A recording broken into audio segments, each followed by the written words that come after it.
Hi hello ನಮಸ್ತೆ friends, ಎಲ್ಲಾರು ಹೇಗಿದ್ದೀರಿ? ಆರಾಮಾಗಿದ್ರ? ನಾನು ಕೂಡ ಆರಾಮಾಗಿದ್ದೀನಿ. ಇವತ್ ನಾನು ರೆಸ್ಟೋರೆಂಟ್ ಸ್ಟೈಲ್ ಅಲ್ಲಿ ಮಶ್ರೂಮ್ ಬಿರಿಯಾನಿ ಮಾಡ್ತಾ ಇದ್ದೀನಿ.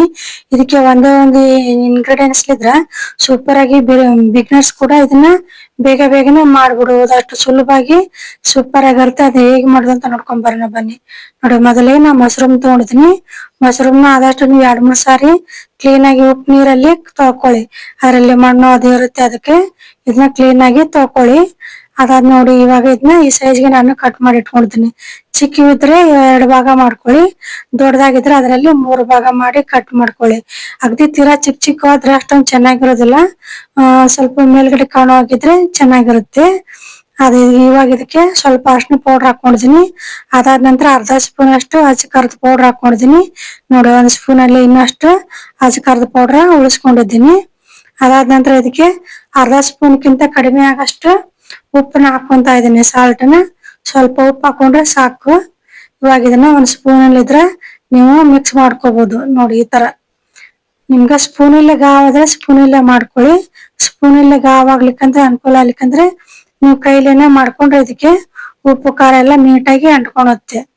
ನೋಡಿ, ಇದಕ್ಕೆಲ್ಲ ನೀಟಾಗಿ ಉಪ್ಪು ಖಾರ ಅಂಟ್ಕೋಬೇಕು. ನಾ ಸ್ಪೂನ್ ಇಲ್ಲೇ ಅಷ್ಟೊಂದು ಗಾವ್ ಆಗೋದಿಲ್ಲ, ಅದಕ್ಕೆ ನಾನು ಕೈಲೇನೆ ಇದನ್ನೆಲ್ಲ ನೀಟಾಗಿ ಮಿಕ್ಸ್ ಮಾಡ್ಕೊಂಡಿದೀನಿ. ನೋಡ್ತಿರ್ಬೋದು ನೀವು. ಇದ್ರ ಕೈಲನ್ನ ಮಿಕ್ಸ್ ಮಾಡ್ಕೊಂಡ್ರೆ ಇದಕ್ಕೆಲ್ಲ ಚೆನ್ನಾಗಿ ಉಪ್ಪು ಖಾರ ಎಲ್ಲ ನೀಟಾಗಿ ಅಂಟ್ಕೊಳುತ್ತೆ. ಇವಾಗ 1 ಮುಚ್ಚಳ ಮುಚ್ಚಿ ಇದನ್ನ ನೆನೆಯೋದಕ್ಕೆ ಬಿಟ್ಬಿಡೋಣ. ಇವಾಗ ಇದಕ್ಕೆ ಬೇರೆ ಒಂದು ಪಾತ್ರೆಯಲ್ಲಿ ಒಗ್ಗರಣೆ ಹಾಕೋಣ ಬನ್ನಿ. ನೋಡಿ, ನಾನು ಕುಕ್ಕರ್ನ ಕಾಯೋದಕ್ಕೆ ಇಟ್ಕೊಂಡಿದ್ದೀನಿ. ಇದಕ್ಕೆ 1 ಸ್ಪೂನ್ ಅಷ್ಟು ತುಪ್ಪ ಹಾಕೊಂತ ಇದ್ದೀನಿ. ನಾ 1 ಸ್ಪೂನ್ ತುಪ್ಪ 1 ಸ್ಪೂನ್ ಎಣ್ಣೆ ಎರಡನ್ನು ಹಾಕೊಂಡು ಒಗ್ಗರಣೆ ಮಾಡ್ಕೊಂತೀನಿ. ನೀವು ಬೇಕಿದ್ರೆ ಬರೀ ಓನ್ಲಿ ತುಪ್ಪದಲ್ಲೇನೆ ಮಾಡ್ಕೋಬಹುದು, ಅಥವಾ ಬರೀ ಎಣ್ಣೆಲಿ ಕೂಡ ಮಾಡ್ಕೋಬಹುದು.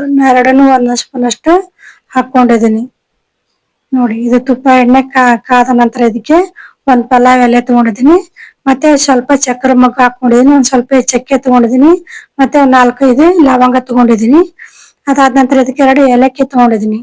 ಏಲಕ್ಕಿನ ಈ ತರ ಮುಂದ್ಗಡೆ ಭಾಗನ ಸ್ವಲ್ಪ ಪ್ರೆಸ್ ಮಾಡಿ ಹಾಕೊಳ್ಳಿ. ನೋಡಿ, ನಾವು ಹಾಗೆ ಹಾಕೊಂಡ್ಬಿಟ್ರೆ ಅಷ್ಟೊಂದು ಸ್ಮೆಲ್ ಘಮ ಚೆನ್ನಾಗಿ ಬರುತ್ತಿಲ್ಲ. ಈ ತರ ಪ್ರೆಸ್ ಮಾಡಿ ಹಾಕೊಂಡ್ರೆ ಏಲಕ್ಕಿದು ಘಮ ಇನ್ನೂ ಜಾಸ್ತಿ ಆಗಿ ಪರಿಮಳ ಚೆನ್ನಾಗಿ ಬರುತ್ತೆ. ನೋಡಿ, ಇವಾಗ ಇದನ್ನೆಲ್ಲ ನೀಟಾಗಿ ಮಿಕ್ಸ್ ಮಾಡ್ಕೊಳ್ಳಿ. ನೀವು ಏಲಕ್ಕಿನ ಹಾಗೆ ಹಾಕೊಂಡ್ರೆ ಅಷ್ಟೊಂದು ಚೆನ್ನಾಗಿರಲ್ಲ. ಈ ತರ ಮಿಕ್ಸ್ ಮಾಡಿ ಹಾಕೊಂಡ್ ನೋಡಿ ಒಂದ್ಸಾರಿ ಎಷ್ಟಾದ್ರೂ ಘಮ ಚೆನ್ನಾಗಿ ಬರುತ್ತೆ ಅಂತ. ನೋಡಿ, ಇವಾಗ ಅದ್ ಕಲರ್ ಚೇಂಜ್ ಆದ್ಮೇಲೆ 1 ಈರುಳ್ಳಿನ ಉದ್ದಕ್ಕೆ ಕಟ್ ಮಾಡಿ ಇಟ್ಕೊಂಡಿದ್ದೆ, ಅದನ್ನ ಹಾಕೊಂಡಿದೀನಿ. ಈರುಳ್ಳಿನೆಲ್ಲ ನೀಟಾಗಿ ಹಸಿ ವಾಸನೆ ಹೋಗೋವರೆಗೂ ಇದನ್ನ ಚೆನ್ನಾಗಿ ಎಣ್ಣೆಲಿ ಫ್ರೈ ಮಾಡ್ಕೋಬೇಕು. ನೋಡಿ, ಈ ತರ ಎಲ್ಲ ಇದನ್ನ ನೀಟಾಗಿ ಚೆನ್ನಾಗಿ ಫ್ರೈ ಮಾಡ್ಕೊಳ್ಳಿ. ಈರುಳ್ಳಿ ಚೆನ್ನಾಗಿ ಫ್ರೈ ಆದ್ರೆ ಚೆನ್ನಾಗಿರುತ್ತೆ. ಹಸಿ ಆಗಿದ್ರೆ ಅಷ್ಟೊಂದು ಚೆನ್ನಾಗಿರೋದಿಲ್ಲ. ಅದಕ್ಕೆ ಇದನ್ನ ಆದಷ್ಟು ಚೆನ್ನಾಗಿ ಫ್ರೈ ಮಾಡ್ಕೊಳ್ಳಿ.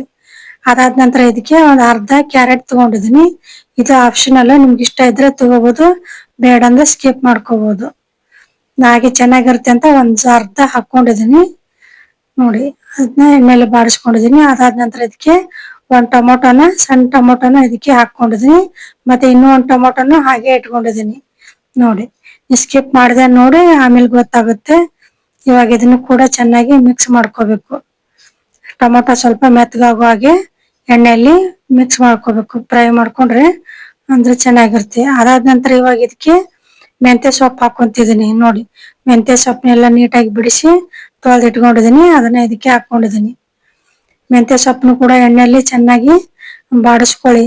ಇಲ್ಲಾದ್ರೆ ನೀವು ಹಾಗೆ ಬಿಟ್ರೆ ಸರಿಯಾಗಿ ಬಾಡಿಸ್ಕೊಲಿಕ್ಕಂದ್ರೆ ಹಸಿ ಸ್ಮೆಲ್ ಇರುತ್ತೆ. ಮತ್ತೆ ಈಸ ತರ ಸ್ವಲ್ಪ ಕೈ ಬಂದ್ಬಿಡುತ್ತೆ. ಅದಕ್ಕೆ ಆದಷ್ಟು ಇದನ್ನ ಚೆನ್ನಾಗಿ ಫ್ರೈ ಮಾಡ್ಕೊಳ್ಳಿ. ಅದಾದ ನಂತರ ಇದಕ್ಕೆ 1 ಸ್ಪೂನ್ ಅಷ್ಟು ಉಪ್ಪು ಹಾಕೊಂಡಿದೀನಿ. ನೋಡಿ, ನೀವು ಕಡಿಮೆ ಕ್ವಾಂಟಿಟಿ ತಗೊಂಡಿದ್ರೆ ಉಪ್ಪನ್ನ ಕಡಿಮೆ ಹಾಕೊಳ್ಳಿ. ನಾ ಆಮೇಲೆ ಹಾಕೊಂತೀನಿ, ಸ್ಕಿಪ್ ಮಾಡಿದೆ. ನೋಡಿ, ಇವಾಗ ಮೆಂತ್ಯ ಸೊಪ್ಪು ಇದೆಲ್ಲ ಸ್ವಲ್ಪ ಕ್ಯಾರೆಟ್ ಅದೆಲ್ಲ ಬೆನಿಲಿ. ಈ ಬೆನೆ ಸಣ್ಣ ಸಣ್ಣ ಗ್ಯಾಸ್ ಇಟ್ಕೊಳ್ಳಿ, ಲೋ ಫ್ಲೇಮ್ ಅಲ್ಲಿ ಇಟ್ಕೊಂಡು ಫ್ರೈ ಮಾಡ್ಕೊಳ್ಳಿ. ಇವಾಗ ಇದಕ್ಕೆ 1 ಮಸಾಲೆ ರೆಡಿ ಮಾಡ್ಕೊಳ್ಳೋಣ. 1 ಮಿಕ್ಸಿ ಜಾರ್ ತಗೊಂಡಿದೀನಿ. ಅದಕ್ಕೆ ಸ್ವಲ್ಪ ಒಣ ಕೊಬ್ಬರಿ ಹಾಕೊಂತ ಇದೀನಿ. ನಿಮ್ ಕಡೆ ಹಸಿ ಕೊಬ್ಬರಿ ಇದ್ರೆ ಹಸಿ ಕೊಬ್ಬರಿ ಹಾಕೊಳ್ಳಿ, ಅದಿನ್ನೂ ಚೆನ್ನಾಗಿರುತ್ತೆ. ನನ್ನ ಕಡೆ ಹಸಿ ಕೊಬ್ಬರಿ ಇರ್ಲಿಲ್ಲ, ಅದಕ್ಕೆ ನಾನು ಒಣ ಕೊಬ್ಬರಿ ಹಾಕೊಂಡಿದೀನಿ. ಅದಾದ ನಂತರ ಇದಕ್ಕೆ 2 ಬೆಳ್ಳುಳ್ಳಿ ಗೆಡ್ಡೆನ ಬಿಡಿಸಿಟ್ಕೊಂಡಿದೀನಿ. ಸಿಪ್ಪೆ ಸಮೇತ ಹಾಕೊಂತ ಇದೀನಿ, ಜವಾರಿ ಬೆಳ್ಳುಳ್ಳಿ ಅದು. ಅದಾದ ನಂತರ ಇದಕ್ಕೆ 1.5 ಇಂಚ್ ಅಷ್ಟು ಶುಂಠಿ ಹಾಕೊಂಡಿದೀನಿ. ಅದಾದ ನಂತರ ಇದಕ್ಕೆ 1 4-5 ಹಸಿಮೆಣಸಿನ್ಕಾಯಿ ಹಾಕೊಂತ ಇದೀನಿ ನಾನು. ನೀವು ಖಾರ ನೋಡ್ಕೊಂಡು ಹಾಕೊಳ್ಳಿ. ಮಶ್ರೂಮ್ಗೆ ಕೂಡ ಆಲ್ರೆಡಿ ನಾವು ಹಾಕೊಂಡು ನೆನೆಕೊಂಡಿದೀವಿ. ಕರ್ದ್ ಪೌಡರ್ ಸ್ವಲ್ಪ, ಇವಾಗ ಮೆಣಸಿನ್ಕಾಯಿನ ಹಾಕೊಂಡಿದೀನಿ. ನೀವು ಖಾರ ನೋಡ್ಕೊಂಡು ಹಾಕೋಬಹುದು. ಅದಾದ ನಂತರ ಇದಕ್ಕೆ ಅರ್ಧ ಕಟ್ನಷ್ಟು ಕೊತ್ತಂಬರಿ ಸೊಪ್ಪು ಹಾಕೊಂಡಿದೀನಿ.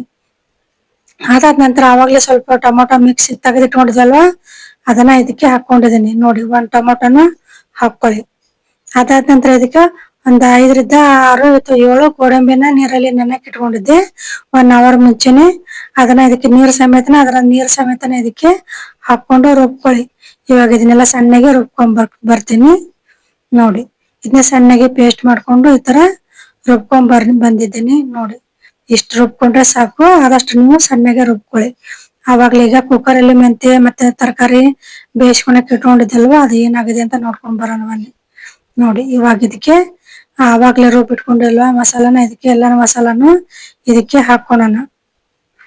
ನೋಡಿ, ಇದನ್ನು ಕೂಡ ಎಣ್ಣೆಯಲ್ಲಿ ಚೆನ್ನಾಗಿ ಮಿಕ್ಸ್ ಮಾಡ್ಕೋಬೇಕು. ನಾವು ಟೊಮೊಟೊ ಕೊತ್ತಂಬರಿ ಅವನ್ನೆಲ್ಲ ಹಸಿಯಾಗಿ ಹಾಕೊಂಡಿದೀವಲ್ವಾ, ಅದಕ್ಕೆ ಎಣ್ಣೆಯಲ್ಲಿ ಇದನ್ನ ನೀಟಾಗಿ ಚೆನ್ನಾಗಿ ಮಿಕ್ಸ್ ಮಾಡ್ಕೋಬೇಕು.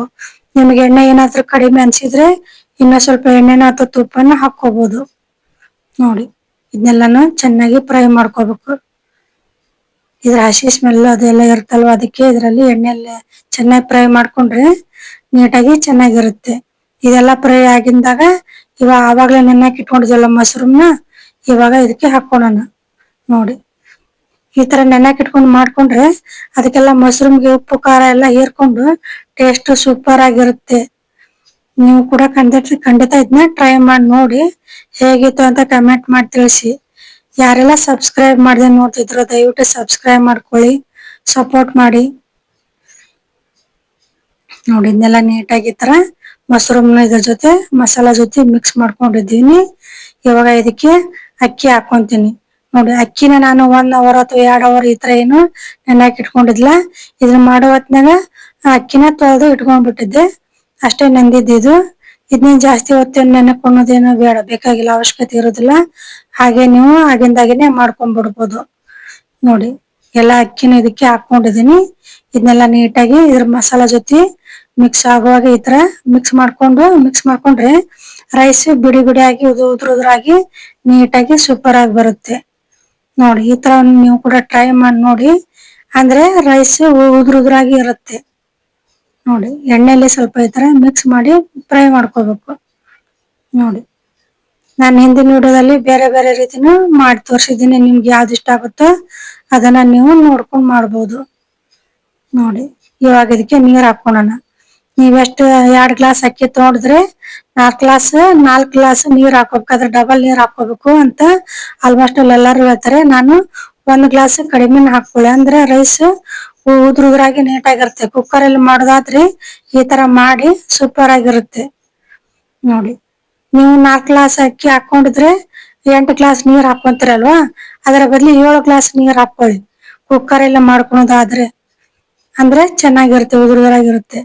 ಆವಾಗ್ಲೇ 1 ಸ್ಪೂನ್ ಉಪ್ಪು ಹಾಕೊಂಡಿದ್ದೆ, ಇವಾಗ 1 ಸ್ಪೂನ್ಗಿಂತ ಕಡಿಮೆ ಆಗಷ್ಟು ಉಪ್ಪು ಹಾಕೊಂಡಿದೀನಿ.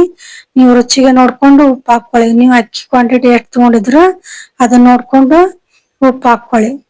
ಇವಾಗ ಇದನ್ನ ಕುಕ್ಕರ್ ಕ್ಲೋಸ್ ಮಾಡ್ಕೊಂಡು ವಿಷಲ್ ಇಟ್ಕೊಂಡು 2 ವಿಷಲ್ ಕೂಗಿಸ್ಕೊಳ್ತೀನಿ.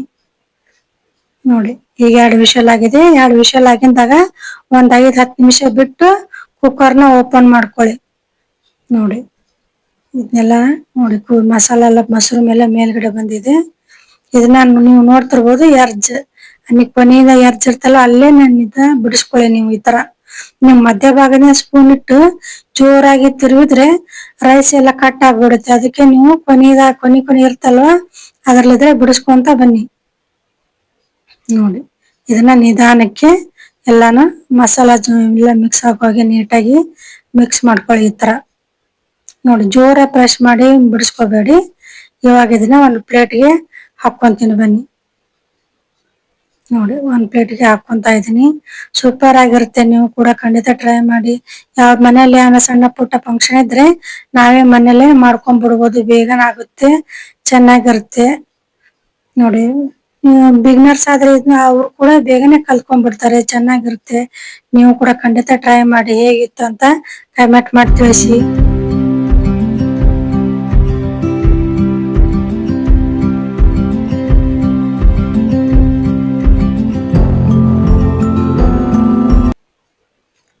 ಚೆನ್ನಾಗಿರುತ್ತೆ. ನೀವು ಕೂಡ ಖಂಡಿತ ಟ್ರೈ ಮಾಡಿ.